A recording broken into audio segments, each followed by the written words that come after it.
প্রবল বন্যায় ডুবে গেছে বাড়িঘর, ফসলি জমি। মানুষজন আটকা পড়ে আছেন বাড়ির ছাদে। তাদের উদ্ধার করতে রাত দিন নিরলস পরিশ্রম করে যাচ্ছে উদ্ধারকর্মীরা। বন্যায় ভাসছে ইউরোপের দেশ ইতালির বেশ কয়েকটি শহর। এমিলিয়া ও রোমাগনা এলাকায় বন্যায় বিধ্বস্ত হয়ে গেছে গোটা শহর। সরিয়ে নিয়ে যাওয়া হয়েছে 1000 বাসিন্দাকে। এখনো চলছে উদ্ধার কাজ। এই নিয়ে টানা দ্বিতীয় বছরের মতো ভয়াবহ বন্যার কবলে পড়েছে ইতালির উত্তরাঞ্চল।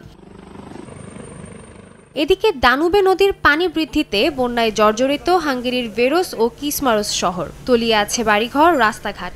স্থানীয় সময় শনিবার নাগাদ নদীর পানি আরও 8.5 মিটার বাড়তে পারে বলে ধারণা করা হচ্ছে। এতে দেশটির রাজধানী বুদাপেস্টে বন্যার আশঙ্কা করা হচ্ছে। তবে বন্যা রুখতে এবং ক্ষয়ক্ষতি কমাতে বালুর বস্তা দিয়ে বাঁধ নির্মাণ করছে কিসমারোস শহরের বাসিন্দারা। চলতি বছরে তৃতীয়বারের মতো এই বাঁধ নির্মাণ করছেন তারা।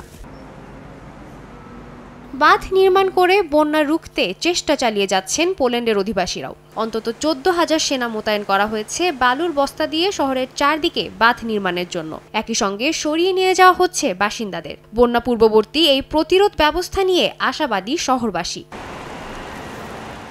গত 20 বছরের ইতিহাসে এবারই সবচেয়ে ভয়াবহ বন্যার শিকার মধ্য ইউরোপ। আবহাওয়াবিদেরা বলছেন, মাত্রাতিরিক্ত গরম এবং ভূমধ্য সাগরের উষ্ণ আবহাওয়াই এমন পরিস্থিতির অন্যতম কারণ। সাদিয়া তাসনিম, সময় সংবাদ।